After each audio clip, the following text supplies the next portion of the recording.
What's up, guys? How are you? Happy Monday. Welcome into another episode of the Bostonian versus the Book. My name is Matt Peralta. We are live on our YouTube channel, X channel at Boston versus the Book, replayed on Sports Grid television, audio podcasts, wherever you guys get your audio podcasts. We got a lot to get to on the show today. We are going to bounce around. We got a lot of football. We got Monday Night Football here in Las Vegas between the Cowboys and the Raiders. It is an incredibly difficult ticket to get here in town, which is a little weird, only because the Raiders stink. And yet I've had multiple people reach out to me and say, hey, Matt, can you get me tickets for tonight? And I'm like, I don't have much of a hookup with it, but I looked around and the ticket prices are pretty high and higher than usual. And it's the most expensive ticket on the secondary ticket market for the year so far for the Raiders after their loss on Thursday Night Football to the Broncos. I thought that the market might be depressed. That has not happened. And it's mostly because Cowboy fans, it worked out perfectly if you're a Cowboy fan because you're able to come to Vegas on Friday. You can party Friday, Saturday, and Sunday night, and then get up, recover, and go to the game on Monday, and then fly back out on Tuesday. So this has been like the perfect weekend for folks in Dallas or from Dallas or Cowboy fans that want to come over and be a part of this. So I think if you're a Raider fan, you're going to have to deal with the fact that tonight your building is going to get taken over. It's going to be a home game for Dallas tonight for Monday Night Football. But we got a lot of things to get to. I want to talk about replay a little bit. We'll talk a Cowshy story later on in news of the industry, but I want to begin the program as we always do with the opening line with my 5 favorite things from the weekend.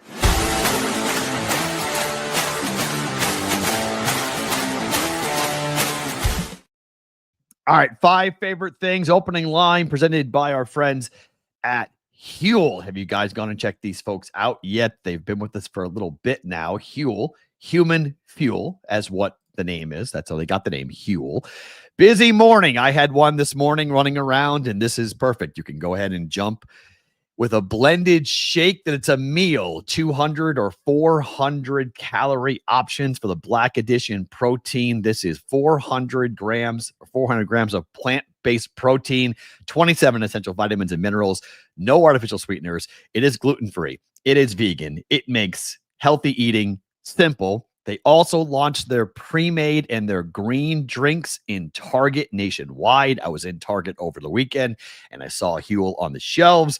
You can get 15% off your first purchase with a minimum order of $75 for new customers by using the code BVB at Huel.com/BVB, Huel.com/BVB. Huel makes healthy eating simple. Let's talk about the weekend. I kind of bounced around today on this, a little bit of a different spin. So, number one, this needs to happen because I would love to see a charity. Like if we're going to do the Jake Paul fight, right? If Jake Paul is going to happen, if we're going to have to deal with the clown show or the Paul brothers doing these fixed and made up fights, because that's what they basically are. And now Jake Paul is going to fight, Anthony Joshua, which I can't like wrap my head around it. What are we doing?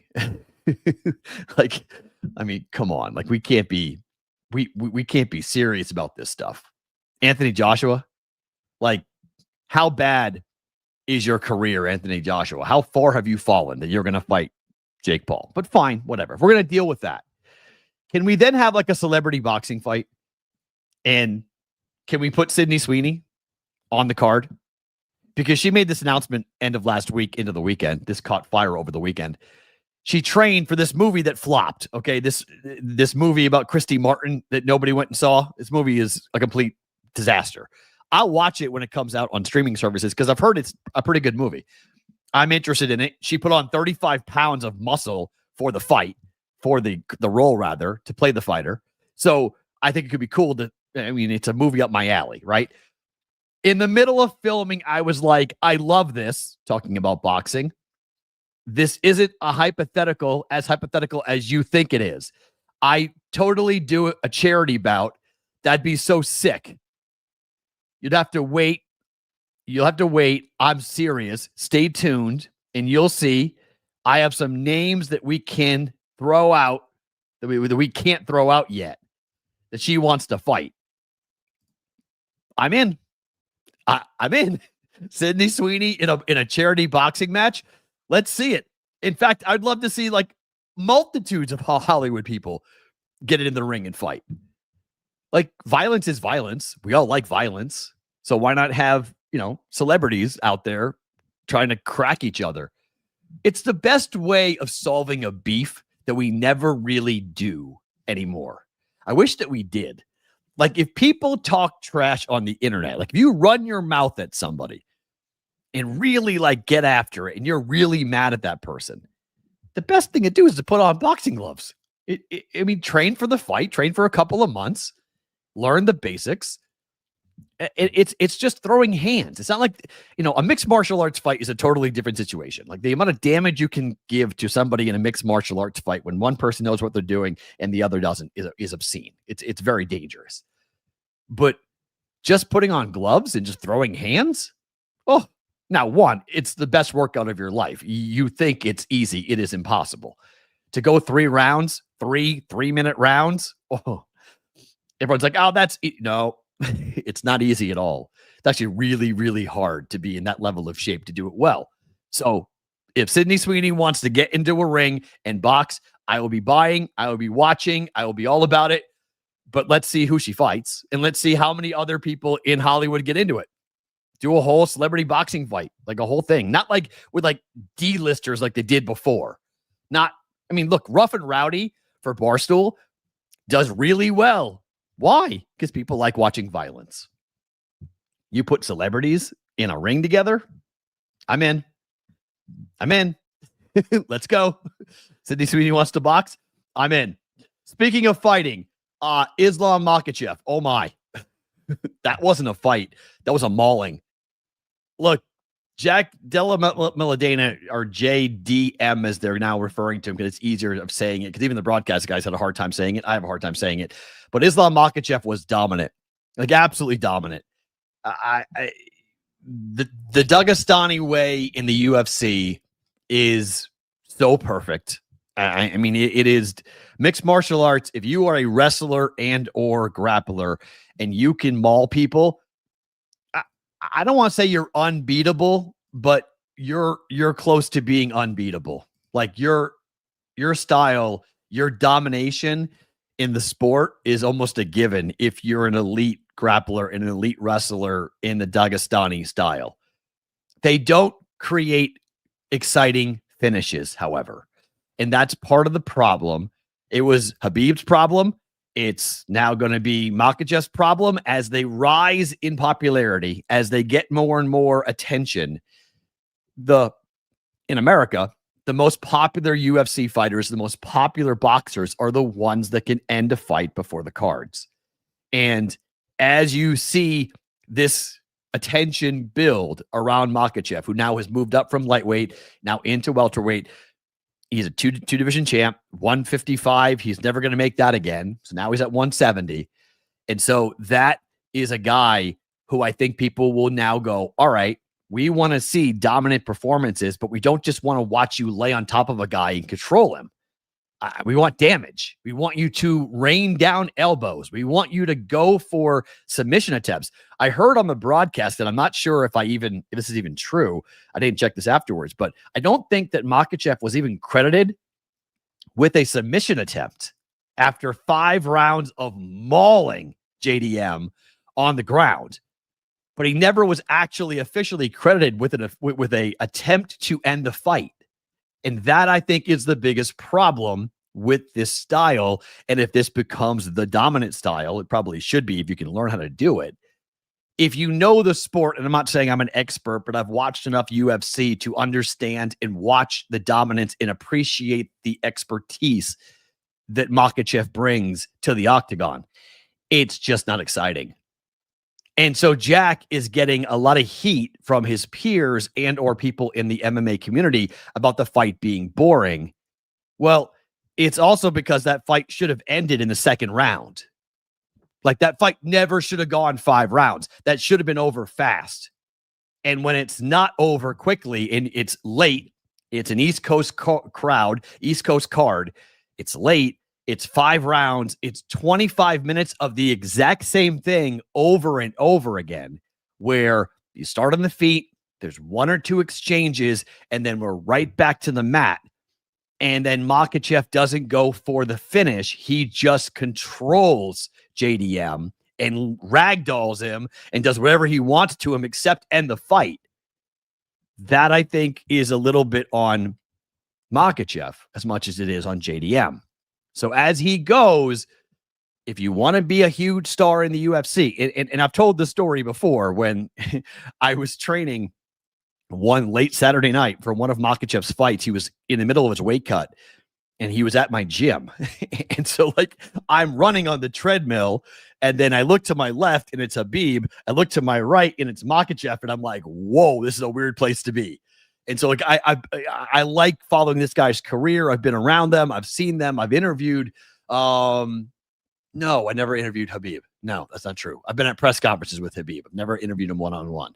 But I appreciate what they bring to the sport and how dominant they are. But that fight wasn't fun. That fight was pretty boring. Number 3 for my 5 favorite things that happened over the weekend. Well, the Iron Bowl is going to matter. Going into the weekend, if Alabama had beaten Oklahoma, the Iron Bowl was not going to matter. Well, the Iron Bowl matters in a big, big way. Alabama lost to Florida State in their opener on the road. And then Alabama over the weekend loses to Oklahoma at home. And my gosh, Oklahoma is 2-0 with Kellen DeBoer as the head coach of Alabama. But now Kellen DeBoer gets to feel the full weight of the Iron Bowl. We had a little Iron Bowl light last year. This is Auburn's opportunity to end Alabama's chances at the playoffs. The Florida State loss, when we start comparing how many 2-loss teams are going to get into the playoff, the loss to Florida State is going to get scrutinized, because in the beginning part of the year, the loss to Florida State was seen as like FSU's on the way up. FSU's going to have a really good year. You lose on the road to a Seminole team that's going to have a nope. Nope. Florida State is falling apart. How big of a cost will that loss carry for Alabama with the committee as they start to dictate and determine who is in and who is out, and how many 2-loss teams are going to get at-large bids? A&M and Georgia, by all accounts, as long as things go the way they're supposed to, it's going to be A&M and Georgia playing for the SEC championship. Alabama will not play for the SEC championship, and that's why they have to beat Auburn. They beat Auburn, more than likely they are getting a bid. Now, they may be a 9, 10, or 11 seed. They might get a home game. We'll see, but everything has to kind of shake out still. But Alabama and Auburn is going to be a barn burner, because Auburn, after firing their head coach, their entire year will be the Iron Bowl. It will be their Super Bowl. It will be their biggest game of the year. And every kid that goes to Auburn is told the only game that matters is beating Bama. Beat Alabama, win the Iron Bowl. They talk about it 365 days a year. It is the number 1 most important sporting event in Alabama every single year. And last year, it didn't carry the normal weight. This year, it carries a ton of weight. And I can't wait to see what happens with this. Zach, cut it out. Eastern Illinois is going to get Bama. Stop it. God, stop it. So I can't wait. I cannot wait to watch. It's in 2 weeks, but we get it. The loss over the weekend. I was like, all right, fine. I was mad. I was on Alabama. I laid the 6 points. I was wrong. I took the tide against OU. I thought OU couldn't score. They scored 23 points. That was surprising. Ty Simpson didn't play very well. And, well, he got hit a lot. Oklahoma really exposed that offensive line for Alabama. And Ty Simpson had no time to do much back there when he was dropping back to pass. Alabama now loses to Oklahoma. I'm like, all right, fine. Well, if they lose to Oklahoma, I lost my bet. That stinks. But I get the Iron Bowl. I get the Iron Bowl to matter. And let's see what Kellen DeBoer does, because it's the one thing to get him, just like Ryan Day with Michigan and Ohio State, right? Ryan Day wins the national championship, but all Ohio State fans care about is beating Michigan. You have to win that game. It can't be 4 years in a row. You can't lose that game. For Auburn and Auburn fans, they don't care about what happened with Hugh Freeze. They don't care about the fact they fired him. They don't care about where their football program is right now, as long as they beat Alabama in the Iron Bowl. And if Auburn wins that game and they knock Bama out of the playoff, because that would knock Bama out. They will not make it with 2 bad losses. They have 1 bad loss. You cannot have 2 bad losses. Can't lose to Auburn and Florida State and make the postseason. Not happening. They'll be in a bowl game, obviously, but they will not be in the CFP.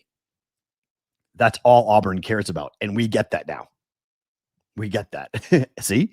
Something like 2,100 days since Ohio State has beaten Michigan. That's what they care about. That's all they care about. An Auburn fan is the same exact way. Number 2 for my 5 favorite things over the weekend. How about our guy Debro?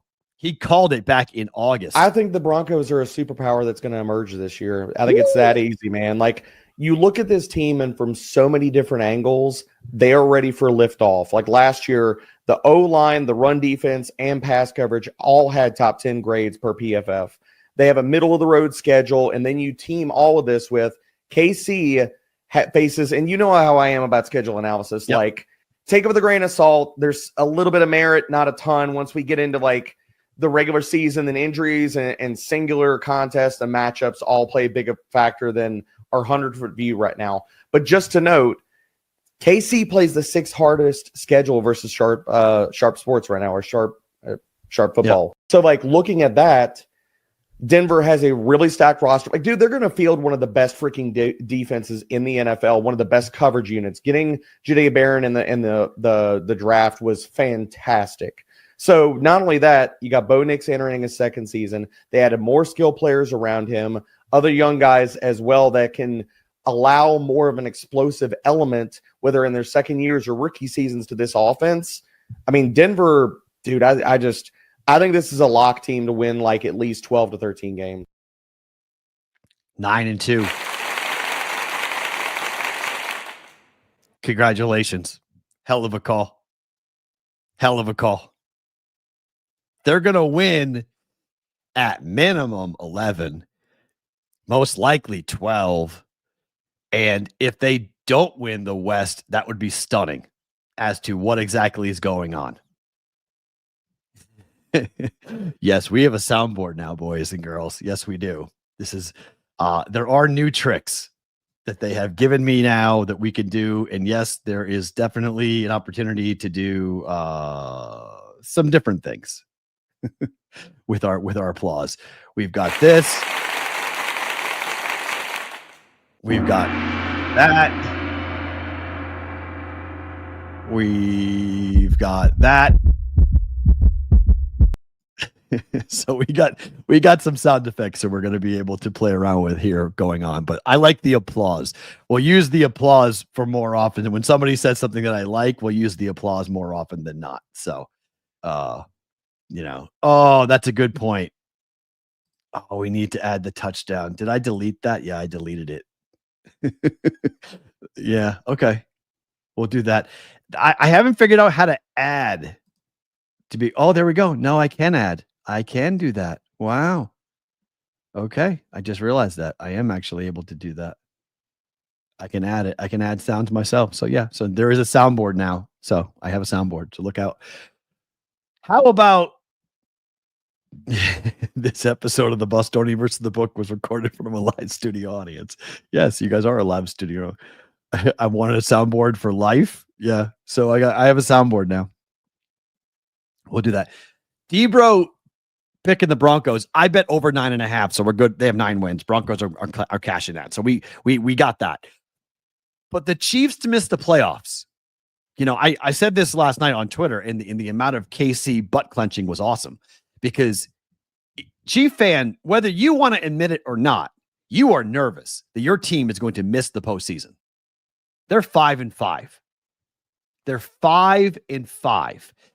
How many games do the Chiefs win the rest of the way? And I know that that might seem like a little bit of like an inflammatory comment, but it's a real conversation you have to have about where KC is and what their schedule is. They play the Colts at home next week. No gimme there. They play the Cowboys on the road. Now, you could say, well, the Chiefs would beat the Cowboys. Maybe. I put that in the maybe category. Then they have the Texans at home. The Texans defense will keep them in any football game they play. And the Chiefs offense, look, they just played a dominant defense last night. What'd they do? 13 points. Yikes. Can the Texans win a game 16-13? Of course they can. The Chargers at Arrowhead. Well, look, more often than not, the Chargers, who beat the Chiefs in week 1, will lose to the Chiefs at Arrowhead. At the Titans is a win. Then the Broncos are at home. That game on Christmas Day. You don't think the Broncos want to beat the Chiefs again on Christmas Day? And then they play the Raiders to end the year. Here, the last game of the regular season's here. The Raiders might have a chance to keep the Chiefs out of the playoffs. Like, the window isn't just closed. It's damn locked. It's shut and locked. Like, this is it for Travis Kelce, okay? He is gone. Gone. See you later, okay? He's retiring, going off to go make babies with Taylor Swift. See you later. How much longer does Andy Reid want to coach? Like, how much longer? Like, think about it. He's in his late 60s. He's a big dude. He's had health problems. He's had family problems. There's all these issues. There's all these problems going on for the Chiefs. So they get blown out in last year's Super Bowl in embarrassing fashion, and they respond by going 5-5 the next 10 games. They got problems. Offensively, they've got problems. The secret is out. The passing attack is just pedestrian. The offense is pedestrian. Like, it's just not impressive. And that's just the way this team has been built. It's why the NFL is so hard to win, because Travis Kelce's overpaid. He's making way too much money for the production that he is getting, that the team is getting from him. Mahomes is off his rookie contract. He's making a ton of money. And when that happens, you don't have the money to spread around to the other positions. And so you get an injury, you get a suspension, you get problems and things. All of a sudden, you're just like, well, what's wrong? What is happening? Well, the NFL happens. That's why the Patriots' run of 20 years was so ridiculous, because it just doesn't. The NFL is not built to have one team dominate for 20 years, to go to half of all the Super Bowls. The Patriots did that. It just doesn't work that way. They were able to find different ways to do it. And the Chiefs are just a victim of what the NFL is built to do, which is grind you down and make other teams be more competitive. Look at the Patriots' schedule. The Patriots aren't as good as the Broncos. You watched the Broncos game last night, most likely yesterday, like I did. You think that Patriot defense is anywhere near to that Broncos defense? That Broncos team can win the Super Bowl. And that's with Bo Nix. And I don't like Bo Nix at all. But when he plays like that and the offensive line protects him and he has a defense that is going to get after the quarterback, the opposing quarterback, the way that they did, okay. Broncos can win it all. Broncos, tomorrow we'll do my top 5 team or top 5 teams in the NFL. That list has been flipped onto its head. That list is just completely no. I'll explain where that list is coming up. But 4 turnovers for my number 1 team. Sam Darnold, yikes. Pumpkin game for Sam Darnold yesterday.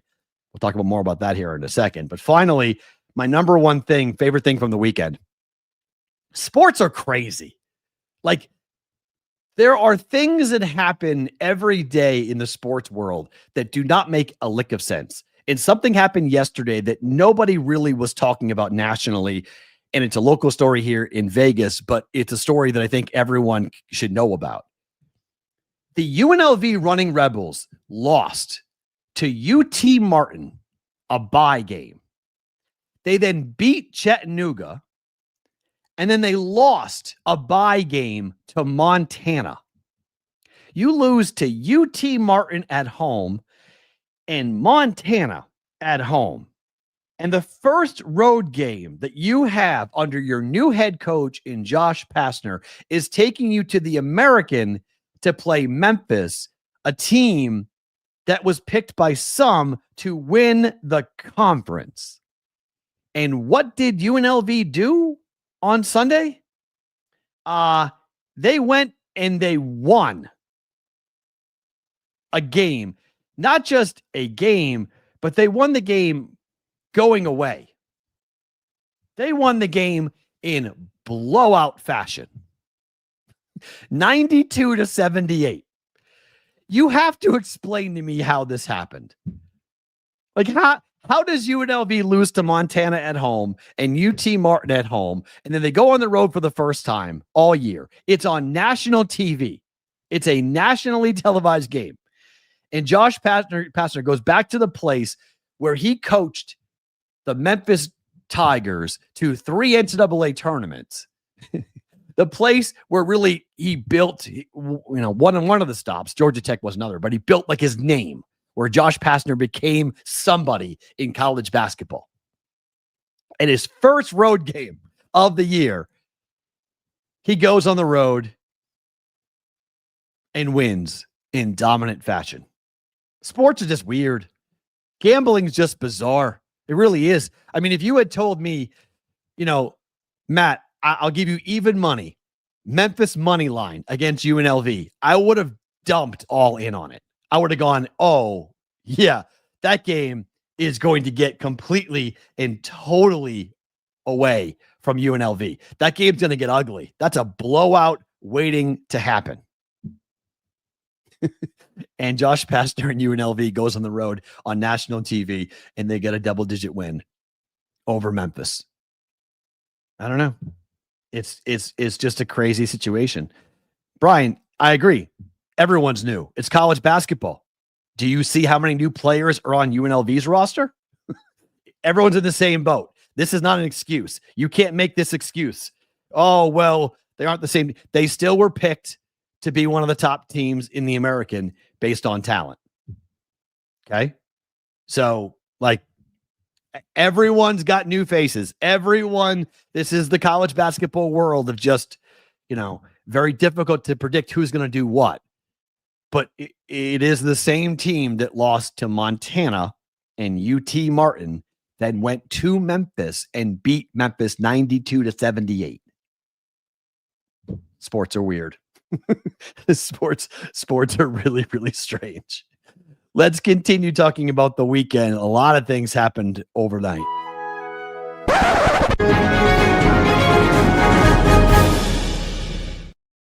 All right, what happened this weekend? Let's start with the NFL and what needs to be fixed. The NFL needs to fix and change their replay system. It is now, I know this has been a topic people have kicked around, but I am now on board with this. We need an eye in the sky. We need what the ACC has developed, and then we need to actually expand it as to what the powers actually are for what they're capable of doing. Because the ACC back in September made the announcement that they were going to introduce real-time replay for the audio and video as to what the replay officials were going to look at, and when they were talking to the on-field officials, what they were discussing. And we had a chance to listen in, and we had a chance to now see how it was going to be determined. This is now the gold standard, in my opinion, for officiating in college football and frankly for sports. The transparency when there's an ACC game going on and a problem happens and we get to go to Charlotte to listen to what the referees are saying to each other, what the video is being shown, and what angles they've got to look at. Sometimes the angles are better than television. Sometimes TV has the better angle, but they're talking about how the call needs to be made. This has to be part of the NFL now, like right now. They need to develop this. It needs to be part of this, and we should have full transparency. And I'm not talking about the garbage stuff that happened. Like remember when the USFL or the XFL tried to do this? It was a good idea in principle, but I mean do it like the ACC is doing it. I want a damn command center, okay? I want a video feed into that command center. I want full audio. I want full conversation to know exactly what's being said when. And then I want a challenge system for pass interference and other offensive pass interference for holding. I want a challenge system developed in the NFL because these referees cannot be trusted. And I'm talking about across the board. I'm talking the NHL, the NBA. Every professional sports league needs to have full-blown transparency because the NFL over, what was it, Friday? Not over the weekend, but it was Thursday and Friday of last week. The NFL sent a memo to sportsbooks essentially saying you should not be taking wagers if one person can impact the outcome of a game. One market, one person, meaning a field goal kicker, a quarterback's first completion or incompletion. Okay. If one person can dictate the bet, that bet should not be taken. Well, then what the hell do we do with referees then? Because one person can alter, can throw a flag and alter the entire game because we saw it last night. This call on Rock Ya-Sin was absolutely embarrassing. The top picture on your screen is the push-off from A.J. Brown, which you could have called offensive pass interference very easily. The bottom picture is A.J. Brown's hand being held by Rock Ya-Sin, and Rock Ya-Sin getting the flag thrown for defensive pass interference, which gave the game to the Eagles. It gave them the win. I'm not saying they wouldn't have gotten it otherwise, but that ended the game. That was third down. The Lions are down by 7. They need the football back. That should have been a punt. It should have been Jared Goff having a chance to go tie the football game. And instead, one referee throws a flag. It actually happened 2 times on Sunday. First time it happened was in Miami, which I don't think anybody really understood how in the world it happened in Miami. Sorry, in Madrid, Spain, to Miami, rather. One of the worst defensive pass interference calls at the end of the first half that let the Commanders stay in the football game. It was awful. Headline, NFL ref blasted. Horrible penalty call in Dolphins versus Commanders game. People thought it was the worst defensive pass interference call they've ever seen. It's up there for me. And then the New York Post identified the referee, Lo Van Pham. That's the field judge that threw the flag on Rock Ya-Sin. Some had argued that the call should have been offensive pass interference on A.J. Brown, who was jostling for position just as hard as Ya-Sin on the play. That's one referee. I'll say it again. These guys need to be exposed more. We need to have more transparency with the level of corrupted stories that we're hearing about the gambling market, about players being corrupted, okay? Are we just going to sit back and wait for a referee scandal? Is that what we're waiting for? Because that's going to shake the sports world to the core. We already have the problems with basketball players, football players, college basketball players. We already have all these stories, right? Major League Baseball, Shohei Ohtani. Like, how many more stories do we need to have for problems in the sports betting world before it gets to the referees? We were able to survive the Tim Donaghy story scandal with the NBA because sports betting wasn't legal when that happened. It was still seen as this dirty, uncouth thing for people to do when it came to betting on sports. And so Tim Donaghy's words were somewhat overlooked. We didn't spend as much time on it as we probably should when it came to Tim Donaghy and what he was saying about how corrupt the officials were in the NFL. Sorry, in the NBA, rather. And so we just said, oh, that would never happen in the NFL. That wouldn't happen. But the Commanders game was horrible. And that call was ridiculous. The Eagles game robbed Detroit of a chance to tie the game. And the ACC does it right in front of everybody. One, it should be the standard for all college football. I mean, the SEC needs this. The Big Ten needs this. The Big 12 needs this. I mean, everybody should follow what the ACC is doing. But then we take it to the big boys and we go to the NBA. And the NBA does do a decent job of this. The NBA does put the referees on microphone and puts them on camera to explain the call as to what happened. And you have the challenge system. And so the NBA isn't nearly as worrisome in my mind as the NFL currently is. You can challenge certain calls, certain spots, but you can't challenge everything. And defensive pass interference and offensive holding needs to be reviewable. And there needs to be somebody of a unbiased nature who is not at the game, who is in New York at the command center for the NFL, to then be able to overrule an awful call. A game-changing, awful call. It's why you can't challenge inside of 2 minutes, right? The NFL already has this in place where you cannot challenge a call inside of 2 minutes. And since you can't challenge inside of 2 minutes, that means the NFL is in control of that period of time. It shouldn't be difficult for somebody to say, sorry, that call was awful. Pick it up. Pick the flag up. It's a bad call. We don't want bad calls at all in sports anymore. We don't want bad spots. We don't want bad calls at the goal line. We don't want 2 feet versus 1 feet. We don't want any of these calls, any of these things where the human eye may not pick it up, or a human being deciding what is and what is not pass interference.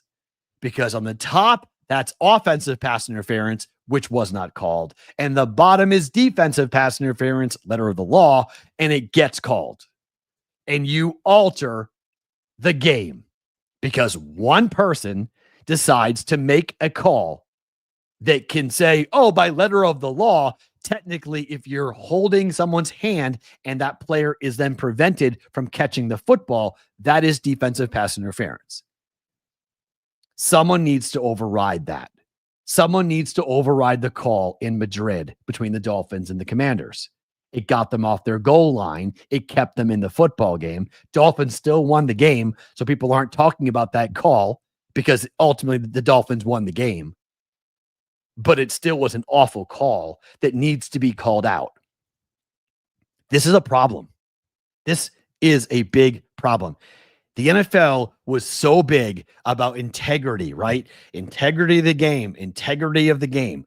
Well, when you start to add replay, you're going to have to deal with the fact that the fans are going to expect perfection. And I know human error is human error. And I've talked about human error from behind the plate with umpires. And I have been pretty adamant that I like the balls and strikes discrepancy. I like that some guys have a big strike zone and some guys have a tight strike zone. I like that. I think that's a cool part of Major League Baseball. Coming this year, we're out. We're done with that. There's going to be a universal challenge system, right? Tap the hat, go ahead and take a look at the radar, and you're going to have the system to come back and say whether or not that's a ball or a strike. So even Major League Baseball is deciding everything is reviewable. The NFL needs to follow suit. Everything needs to be reviewable. Everything needs to be done and get the call right. So we all can come away without asking questions about, well, did that guy have money on the game? Was that guy involved with the mafia? The mafia exists in Philly, right? Don't forget that, like, New York, New Jersey, 14 people that were arrested on Thursday using Rutgers wrestlers and other athletes. Okay. The Lucchese crime family lives in more places than just New York City and New Jersey. Okay. So we have questions, we have concerns, we have things that we are asking about it as to what's going on. Whitrock, are you watching 5-hour ACC games? Because we're not watching 5-hour games in the ACC. Do it the same way the ACC does it. All I'm asking for is the ability to expand it to involve two different calls. Make defensive pass interference challengeable and make offensive holding challengeable. I mean, we have the challenge flags now already set up, and you have referees who could be back in New York. And again, that call happened inside of 2 minutes, which all we're going to do is expand it to say, hey, somebody in New York could override the call on the field, which is what they're petrified of doing, mind you, right? That's always been the NFL's thing. We don't want to undermine the referees. Well, if the referees suck and you won't fire them and you won't improve the call, you won't penalize or punish a referee for making a horrific call in a big moment, then there needs to be an eye in the sky. There needs to be a superseding power that can come in and say, yeah, guys, sorry, that's an awful call. That's an awful, awful call. And Vinny, I'm not up for expanding the challenges. Just keep the challenge what they are. 2-2. Just go 2-2. If you want to challenge a holding call, challenge a holding call. If you want to challenge a pass interference call, challenge a pass interference call. You have to be careful as to when you use your challenges. It's the same thing now as to what to catch, what's not a catch, inbounds versus out of bounds. You still have to be careful. You're using a timeout. If the call is wrong, you use a timeout. This is not going to elongate the game. I'm just expanding the menu as to what is allowed to be challenged. And then under 2 minutes, I want someone to be able to overrule a pass interference call that was awful. That call against the Lions was awful. That call against the Dolphins was awful.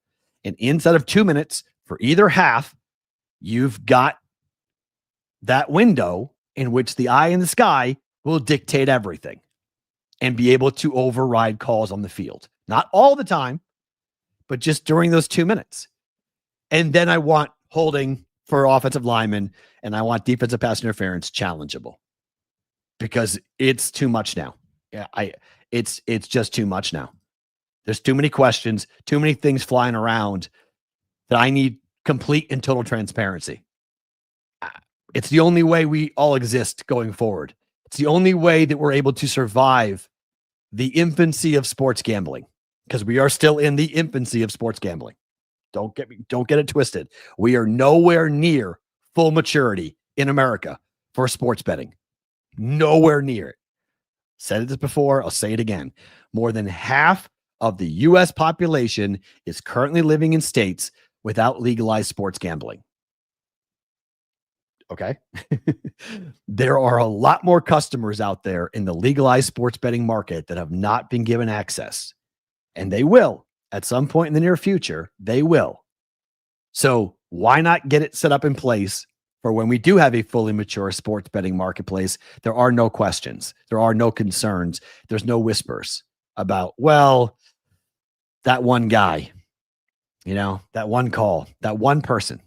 Because if you're going to say to the books, well, you can't take action on a market that has one person controlling the market. Well, then why can't we in the sports betting world say to the NFL, well, then you can't have one referee with absolute power and nobody can override and overrule what they're calling? Because if they saw something that nobody else saw and yet they throw the flag and they alter the course of a game, it looks bad. It just doesn't look good. So don't give me the home team crap, by the way, too. I'm not buying that for a second. Eagles are at home. They get the calls. Please. That's no, not listen to that for a second. The Rams outlast the Seahawks. 4 turnovers. Sam Darnold. Ouch. At the end of the game, 61-yard field goal, though, for Seattle. Even with how poorly Seattle played, even with all the turnovers for Seattle, they still had a kick to win the game. Now, you could talk about the referees and that game, too. There were problems there. Rams win. Rams are the best team in football. As right now, the Rams are number 1. Broncos aren't that far behind, but the Rams are number 1. And Matthew Stafford is the MVP. As of right now, Matthew Stafford's even though his numbers were very pedestrian yesterday, he didn't do incredible things yesterday. He's the MVP right now. Halfway through the year, he's the MVP with the way he has that offense running, with the way the wins they're stacking up. Rams are going to be a really tough out, and they don't have a great home field advantage. So they have the 1 seed. I don't think anybody in the NFC really is going to be too angry about having to go through that. But the 49ers, more on them in a second, they're not dead yet. The Bills, they hung 44 points on Tampa. Josh Allen was great.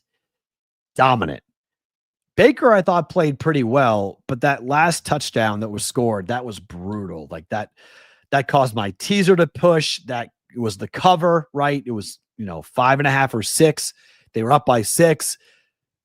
Maybe they kick a field goal there, but they couldn't hold them to a field goal. Josh Allen runs that extra touchdown in late for the Bills to win the game by 12. They win, they cover, and they hung 44 on a Bucs defense that now they gave up 28 to the Patriots and 44 to the Bills in back-to-back weeks. Some issues with Todd Bowles' defense right now in Tampa. The Bears are 7-3. They beat the Vikings. Look, there's 2 stories coming out of this game. The first is which the Vikings are a mess. And Kevin O'Connell, I don't really know if he even knows how to fix it. And the Bears are playing extremely well at the moment. Both sides of the football, offensively and defensively. Caleb Williams is not turning the ball over. Caleb Williams is not hurting his team. And they're winning multiple games. I think it's 4 wins now where they were trailing in the last 2 minutes. That's insane. Zach calls them the cardiac Bears. They are. But they win. At the moment, they're winning. And if you are a Bears fan, you've been waiting for this for a long time. The Packers look very shaky. The Lions look beatable. The Vikings, you just went to their house and beat them. I mean, the Bears at the moment, of all the teams in the North, in terms of momentum, there is a ton of momentum going on in Chicago. I'm not going to declare them a Super Bowl contender, but I do think the Bears have a lot left in the tank. And I do think the Bears are going to be a difficult out for whomever they face in the postseason. And I mean, this is going to be pretty interesting to see how it all goes. Yes, the Bears have an extremely tough schedule down the stretch. They do. Okay, let's see what happens. Got to play your schedule, right? Got to play what the league gives you. They play the Steelers at home. Then they play the Eagles on the road. That's probably a split, right? Probably 1-1 there. They play the Packers on the road. Divisional game, coin flip. Browns at home is a win. Packers at home is probably a win. At the 49ers and home for the Lions are probably losses. So they'll probably wind up with 6 losses, which is a hell of a season, by the way. I mean, 11-6 is a hell of a season. Even 10-7 is a hell of a season for the Bears, given where they have been and what people thought about them as to how they were going to look this year with Ben Johnson, first-year head coach and second-year quarterback, much like the Patriots, right? They're currently 7-3. The Packers are 6-3. The Lions are 6-4. At home, the Bears are 3-1. The Packers are 3-2, and the Lions are 3-1. In the division, both the Packers, both the Bears and the Lions are 1-2. The Packers are 1-0. Got a bunch of games left coming up here. Look, the Bears have a real good shot at going 10-7. Even 9-8 is a good year. I agree with Eric here. Anything above 500 is a hell of a season. Yes, I would agree. They're ahead of schedule as to where they are. So win 2 more games, 3 more games. I mean, look, they should win 2 more games. They should be over 500. They'll beat the Browns, and they'll probably beat the Steelers this weekend. And then maybe they shock the Packers, that they split with the Packers. They're not going to beat the 49ers or the Eagles on the road. I would be very surprised there. And then the last game of the year against the Lions might not matter. It might matter. Who knows? It might be for the division. Maybe for the division for the Bears to go ahead and do that. Bryce Young got hurt, but he threw for 448 yards against the Panthers yesterday. Won in overtime. Went on the road. Atlanta is a complete dumpster fire. I mean, they are so bad. They are awful. And finally, the 49ers. Welcome back, Brock Purdy. Now, I bet the biggest bet I placed was on the Bucs to win the division at plus 110.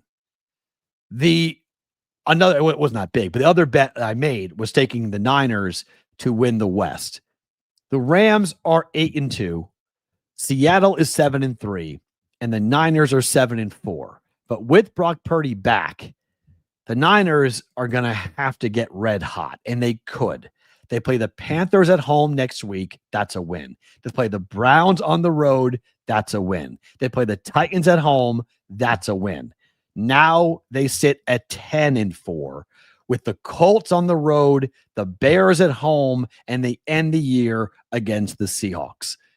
If they could find up going 2-1, the Niners may only lose 1 more game all year. And if the Niners are sitting there with a 12-5 record, that might be good enough to win the division. Now, it's going to be hard because the Rams are playing so well, and they're 8-2. But the Rams play the Bucs on Sunday Night Football. At the Panthers is a win. At the Cardinals is probably a win, but divisional game. They play the Lions at home. Really hard game. Indoor game for Jared Goff. At the Falcons should be a win, and home for the Cardinals. There's probably 2 losses on that Rams schedule, which then puts them at 13-4. So now 12-5, 13-4. There's some hinge games there with the Rams. So division's not over, and I'm not totally forgetting the Seahawks either. I mean, they're going to be in the conversation clearly for the division. I think it's going to be a 3-team awesome race to watch. Seattle is 7-3. They play the Titans next weekend on the road. That's a win. The Vikings at home very well could be a win. At the Falcons, they play well on the East Coast. That could be a win. The Colts at home, tough, but it's a home game. Rams at home, tough. Thursday Night Football, big game there. Seattle and the Rams. We just saw that game yesterday. At the Panthers and at the 49ers to end the season. That could be for the division as well. So NFC West is going to be a lot of fun. It's going to be a really fun brawl, but Brock Purdy being back was big. I mean, that offense looked comparable,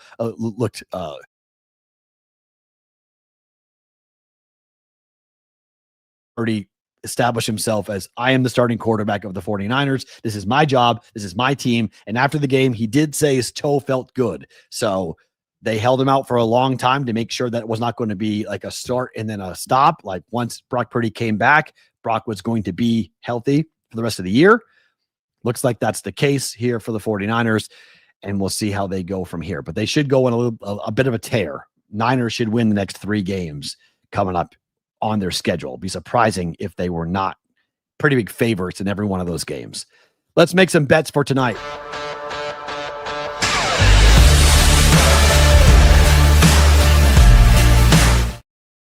Oh, sorry. So we got a little bit of a freeze there. Apologize for that. Time for just the picks, being brought to you by Betting Pros' prop bet cheat sheet. You guys tonight can take a look at the prop bet cheat sheet for plays on Monday Night Football. There are some interesting prop bet availability tonight, given how much offense we do expect between the Cowboys and the Raiders. Prop bet cheat sheet. NFL prop bet cheat sheet shows you the best value for plays every day. Get daily prop bet value rankings based on projections. Find the best props for all major passing, rushing, and receiving categories. Use it now at bettingpros.com/props, or you guys can go and download the Betting Pros app and check out the prop bet cheat sheet to compare lines with daily NFL projections. Good game tonight between the Cowboys and the Raiders. I am all over the Cowboys. As a favorite, Dak Prescott in prime time lost his last start against the Cardinals, but they had a bye in between, and they added 2 defensive players since the Cowboys last played. They also lost one of their teammates to suicide during the bye week. This Cowboy team, I think, comes out inspired tonight. I think this Cowboys team is going to ruin the Raiders.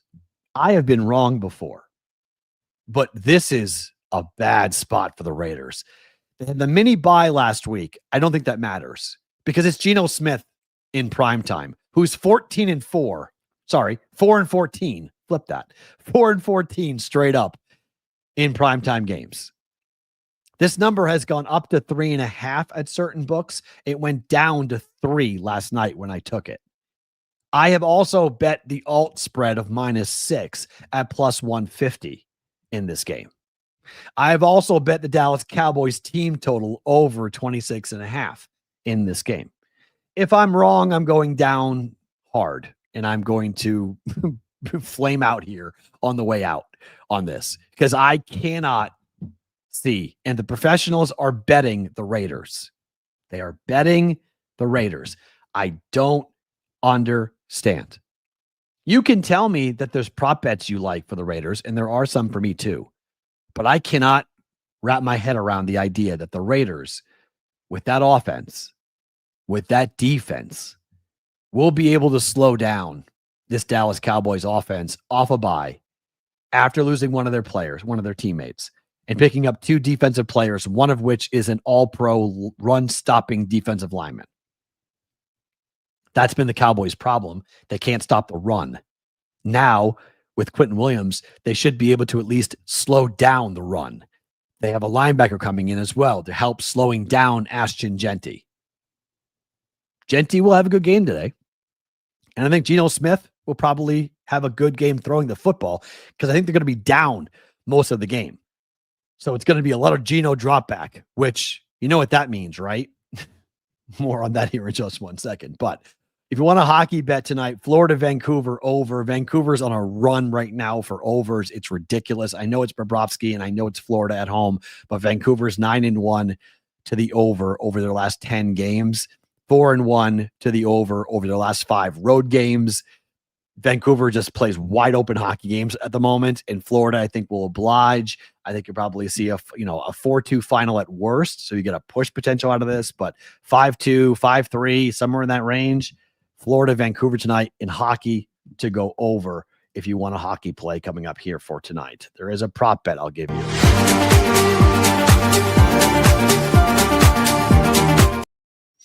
BBB prop bet of the day. There's 2 really, but the one I think is expensive. But Geno Smith to throw a pick tonight is -160 for real. It's -160. Okay, so if you don't like that, if you don't want to lay that price, and I get it, I wouldn't want to lay that price either. But that Geno's throwing a pick tonight. Okay, like just what this guy does at home in particular. It's what this guy does. Even with the secondary for the Cowboys not being that opportunistic, I still think Geno Smith throws a pick tonight. Maybe a defensive lineman gets it or something. But I think Tyler Lockett has a good game tonight. Over 27.5 rushing and receiving yards for Tyler Lockett.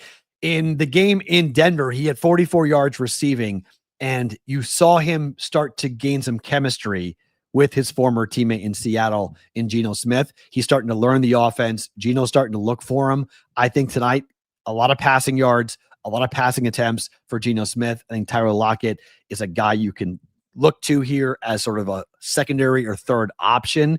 Brock Bowers, clearly the number one option for this passing attack at the tight end spot for the Raiders. But I do think Tyler Lockett's going to get a lot of action here tonight. I like Tyler Lockett over 27.5 rushing and receiving yards coming up here tonight for the Raiders up against that Dallas secondary. So that's how I'm going to attack this game coming up here for tonight. I'll have an NBA prop bet and others, including news of the industry, in bonus time. If you guys are watching live, don't move. More to come on the show if you're on replay for our friends at Sports Grid. Thank you for being here. Tuesday, tomorrow, we'll get more into football. My top 5 teams in the NFL hit you tomorrow during the opening line. Hope to see you there for a Tuesday's BVB. The rest of you, bonus time.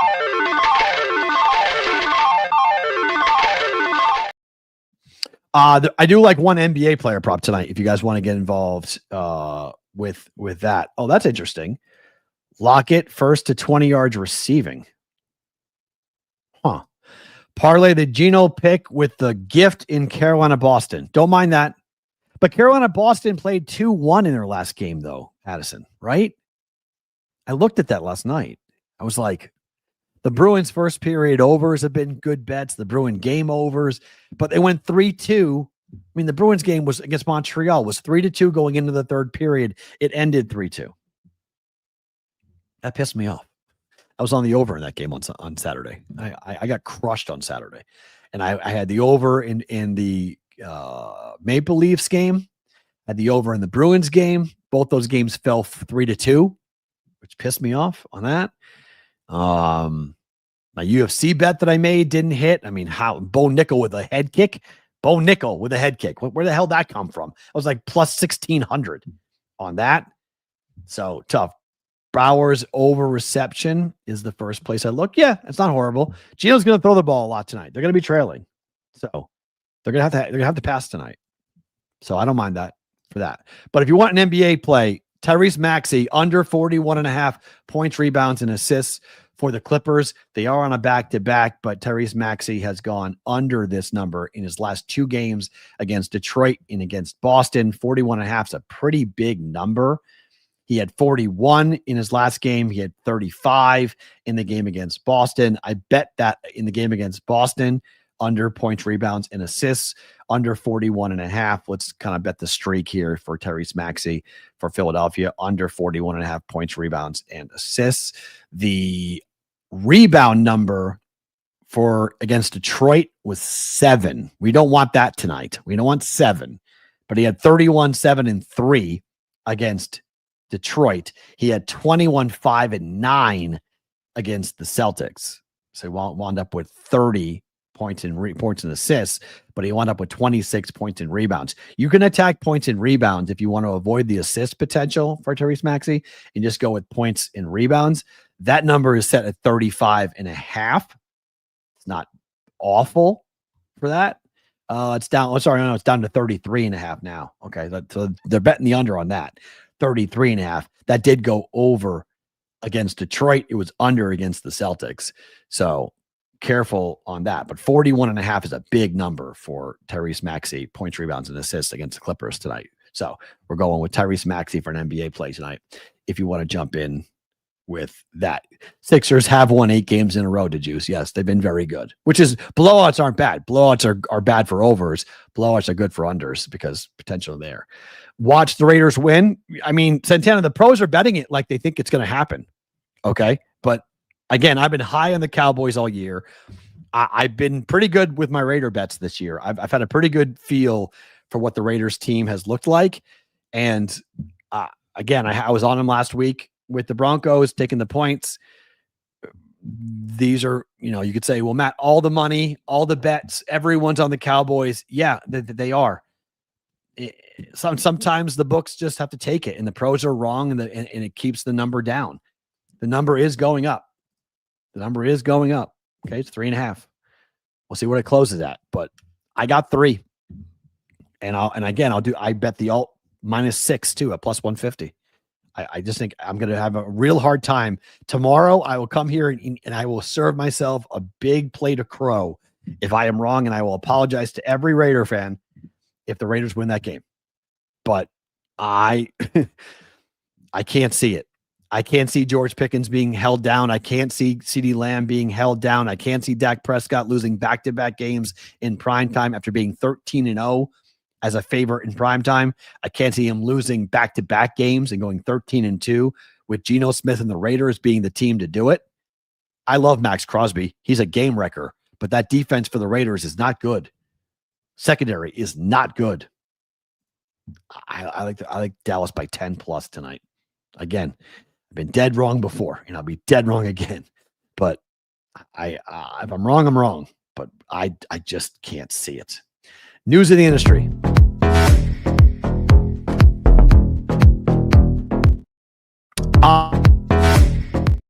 Didn't mean to play that twice. Sorry. This morning, here in Vegas, a judge announced that he is leaning towards banning Kalshi here in Nevada.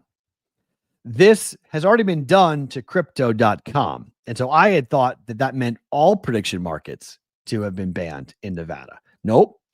It's now by company. A judge tells Kalshi he is, quote, leaning towards banning its sports contracts in Nevada. The judge in Kalshi's case denied an injunction to crypto.com last month to be able to operate while a court case is currently going on. But the reason why I highlight this is not this story, but rather the quote from the judge this morning. Quote to Kalshi, it seems like your definition is so broad that pretty much anything can become a swap, which is how Kalshi is operating across the country in the sports market. Anything can have a financial consequence, which is the language that Kalshi has used to justify its existence in the sports betting industry by saying, well, if it has a financial consequence, it can be determined to be a swap and a sports prediction marketplace. Nobody thought sports bets were commodities or excluded commodities or swaps until some brilliant people like Kalshi did. He then went a step farther, stating outright what action he might take. I will tell you in all candor, I'm leaning towards dissolving the injunction, which allows Kalshi to operate in the state of Nevada while the legal cases are going on. This is at the core of what Kalshi is arguing across the country. And this could be the biggest quote from any judge so far involving the sports prediction marketplaces.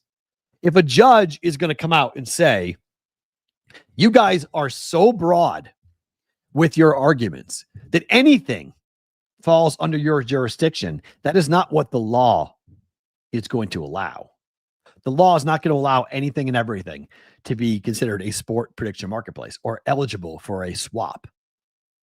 And the argument that Kalshi is going to have to make, I can't wait to see it. I'm not a lawyer, but I want to watch it play out because this is basically what anybody has said about how Kalshi is getting around the law, that they are doing everything on such a broad basis that it doesn't factor into the real, the aura or the thought as to when it was put together, when the CFTC was formed and when the Commodities Exchange Act, the CEA, was formed, that they never in a million years thought this was how it was going to be interpreted.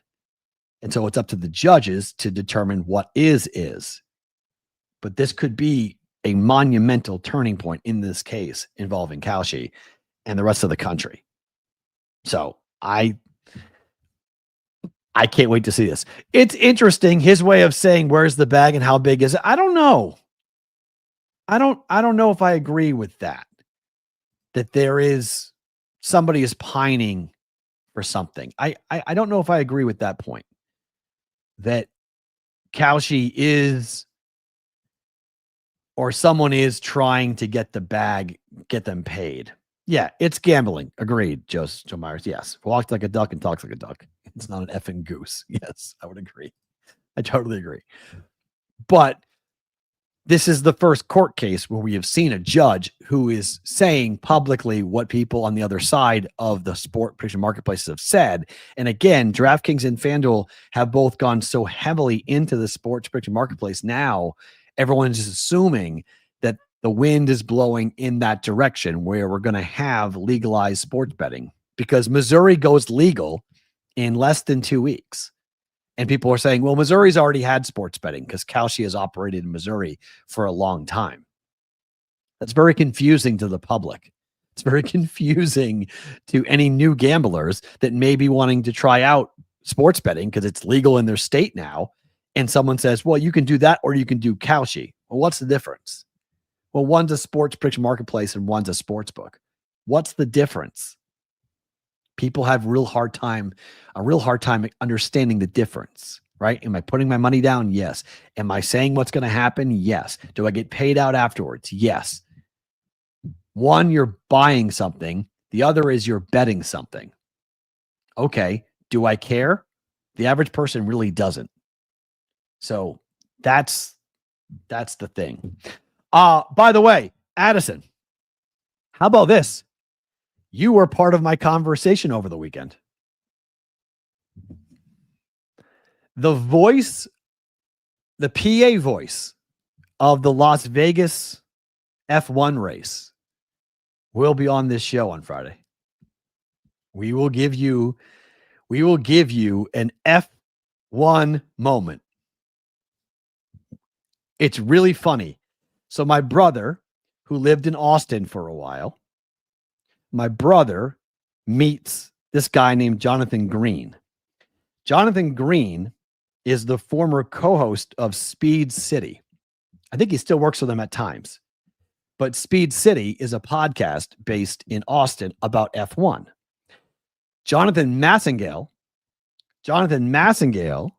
is the owner and the operator. Jonathan Massengale was my client at Yahoo Sports Radio when their show aired on the network. So a weird whole thing. Oh, JR, don't worry about any of that. You don't need to worry about that. Relax. Okay. Jesus Christ. Relax. I'm not going to hide my disdain for F1, but I did go to the F1 arcade. That was fun. I think pretty cool. I hate F1 being here. It was the same thing, but he is somebody who is the voice of F1 and will have a very cool spot right at the start finish line. Heck, if I'm going to watch a race, I'd want to watch a race from there. That would be fun to see it. So the Jonathan Green, who is the voice of the F1 race here in Vegas, the PA voice, will be on the program coming up on Friday. So I thought that was kind of a funny thing. So on that, I'll ask for first picks for Saturday's college games. That'd be kind of funny, right? Yeah. What are the hard hitting questions, DeJuice? Who wins the race? I mean, what is F1? From his vantage point, what's it going to be like what's it like to be in Vegas to watch that race? So Friday, he'll be on the program. So enjoy with that. It should be fun.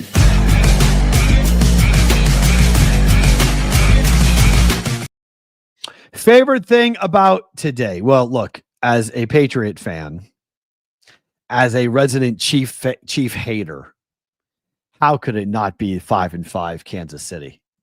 I mean, how could it not be that the Chiefs are in such trouble? I mean, they're in so much trouble at the moment. I mean, Patrick Mahomes is up there at the podium apologizing for the inconsistencies.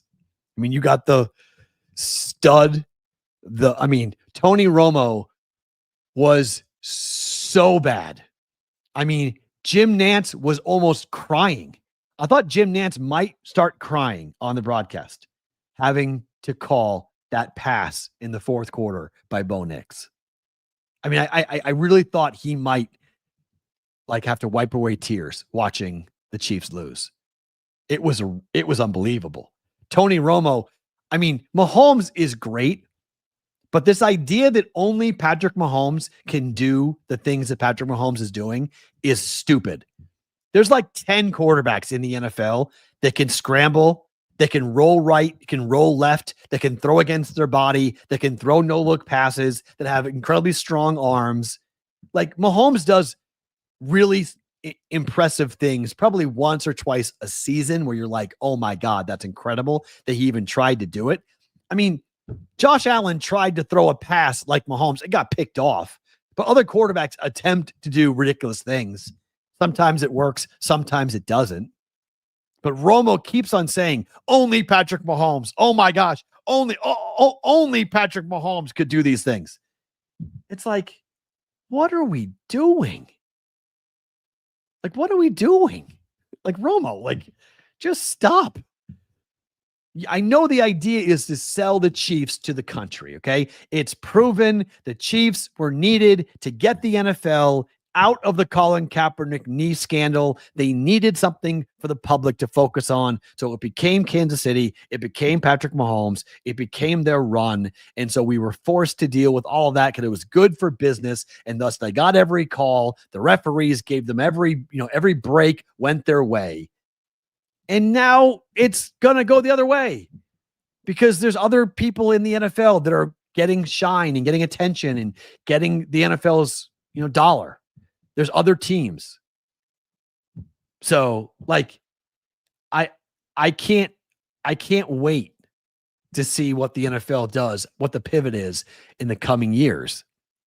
Because look, somebody asked me this, what number would I make for Patrick Mahomes to win Super Bowls or a Super Bowl the rest of his career? And I think if you put the line at a half, I would bet the over. I think Mahomes will win one more Super Bowl in his career. Okay. But I don't think I believe it's over. The run's over. The run to the AFC title game is over. The idea that when you go into a season, the Chiefs are a top 2 team in the AFC automatically because of their roster is over. It's over. Sean Payton is not going anywhere.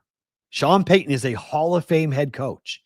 He chose to walk into that division. He chose that Broncos job to come back to coach Bo Nix, to coach this defense. And he has turned this franchise completely around. And the Broncos are going to be a real problem. Jim Harbaugh is not going anywhere with the Chargers. He's just going to keep on building as to what that team is going to look like. I know they got killed against Jacksonville, embarrassingly destroyed. We were going to put Emerson on the show today to come crow about Jacksonville, and he had to cancel at the last second. But it's not going to be the way. The Patriots are on the way up. Josh Allen's not going anywhere. Lamar is still there. So the idea that the Chiefs are just going to fall into a playoff spot, they can't just go and play their schedule and feel like, oh, good, we're in the playoffs. Nope. So that's what I mean by it's over. The Chiefs are still going to be a formidable team. Any team that has Patrick Mahomes on their team going to be formidable. But how much longer is Andy Reid going to coach? And when Andy Reid leaves in the prime of Patrick Mahomes' career, which I believe is going to happen, he's going to lose the first iteration. This is where the Patriots went a decade between Super Bowl wins. They went a decade. Because, well, Brady and Belichick could stay together because of the age of Belichick. Belichick was young. He was a young coach. He was in his 50s and his 60s. He was able to stay throughout the entire run with Tom Brady. Well, you can't do that with Andy Reid. He's almost 70. So things are going to change. The AFC is changing dramatically. But do I think they win one more? Yeah, I think Mahomes wins one more. I do. But that's it. It's a Hall of Fame career. It's a top 10 career in the NFL. Okay. But the idea that Patrick Mahomes was ever going to be the GOAT, was ever going to be the greatest quarterback of all time, I never saw it. No one's catching Brady. And I think most logical, even Chief fans, have that opinion now that, like, okay, now we get what Tom Brady did. Now we get how crazy it was. And now we get why Patriot fans freaked out whenever someone would compare Brady to their, whatever, to Mahomes, to whoever you want to put into under the scale as to who is going to wind up winning, who is the best ever. He's got 7. 7. He played till his mid-40s and won championships in his 40s. That's just ridiculous. Great question. Does he leave Kansas City eventually? I don't know. I actually don't think so. I think he really likes Kansas City. I think he really, and he should. I think he really likes it. Maybe at the end of his career, maybe like, kind of like what happened with Joe Montana, something like that, maybe. But I don't think so. Mahomes, and I also don't think Mahomes is going to play till he's 45. I don't think he's interested in doing that. I don't think his wife wants him to do that, to be quite honest. He's got so much money. And that's the one big difference between these players today and the players in the early part of the 2000s, 2001, 2, 3, 4. The money is ridiculous now. These guys are making so much money. Do you need to bash your head in? Do you need to play football? Do you need to be away from your family? Brady was a nut. He was a football crazed guy. That's how he got divorced. So, we'll see. Guys, back tomorrow on a Tuesday. We'll do the top 5 list for NFL teams. We'll get into some other things happening in the NHL and the NBA as well. I can't remember who I booked somebody for tomorrow. I can't remember who I booked for tomorrow. I got to look at that up, but there's a guest for tomorrow. I'll put it on the Discord channel. If you guys haven't gone to our Discord channel recently, it's starting to pick up some real steam. I really like what's going on. Our Discord's popping. TheBVBShow.com. And I'll give you an update tomorrow on my meeting with Corbin. We'll hold that to tomorrow. I'll tease it for tomorrow. That was fun. Good meeting with Corbin on Friday. Some good stuff coming down the pike. Hope to see you all back tomorrow, 1:00 Eastern time for a Tuesday's BVB.